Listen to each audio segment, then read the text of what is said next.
Moving on, India since independence has been facing the problem of terrorism. At various global platforms, New Delhi has highlighted countries' willingness to go beyond the talk on this serious issue and has always shown concern about the problems of evaluating counter-terrorism, particularly in South Asia. Participating in the UN General Assembly debate on adoption of resolution on 7th review of Global Counter Terrorism Strategy, India asserted that the world should not return to the era of your terrorist and my terrorist, but fight the scourge collectively. India is not only concerned about safety and security of people living in its own territory, but it always reiterates adopting and executing improved strategies to counter terrorism globally. In a recently held debate on adoption of resolution on 7th review of Global Counter Terrorism Strategy in the UN General Assembly, India reaffirmed its unwavering commitment to global efforts in fight against terrorism. India's permanent representative to the United Nations, Tirumurti, said that the international community has acknowledged that the threat of terrorism is grave and universal and can only be defeated by collective efforts of all UN member states without any exception. It was agreed that terrorism in all its forms and manifestations should be condemned. There cannot be any exception or justification for any act of terrorism, regardless of motivations behind such acts and wherever, whenever, and by whomsoever committed. It was also recognized that the menace of terrorism cannot be and should not be associated with any religion, nationality, civilization, or ethnic group. The 8th term as a non-permanent member of the UN Security Council was begun by India in the beginning of this year with the stated objective of raising its voice against terrorism.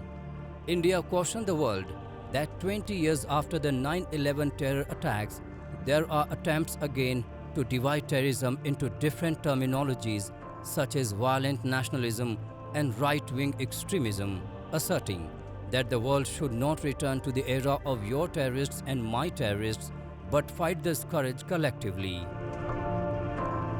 Let us not forget that before 9/11 happened, the world was divided into your terrorists or my terrorists. It is only after 9/11 that we accepted that terrorism in one part of the world can directly impact another part of the world, and we all came together to fight terrorism collectively. 20 years later, we are now seeing attempts to divide us once again by adopting new terminologies under the guise of emerging threats, such as racially and ethnically motivated violent extremism, violent nationalism, right-wing extremism, etc. As a victim of cross-border terrorism for several decades, India has been at the forefront of the fight against terrorism and one of the major victims of terrorism. In its veiled attack at Pakistan, India asserted that it's time to call out those that deliberately violate global commitments by continuously supporting terrorists and extremists on their soil. As a victim of cross-border terrorism for several decades, my country has been at the forefront of fight against terrorism and one of the major victims of terrorism.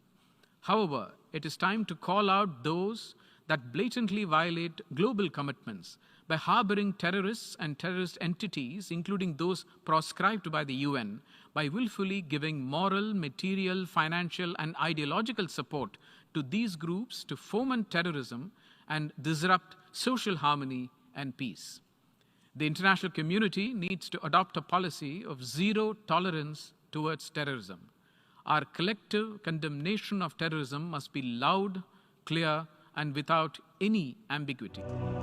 Terrorism is a global phenomenon whose destructive potential and lethal reach is enhanced by breakneck technological innovations and ever-evolving digital landscape.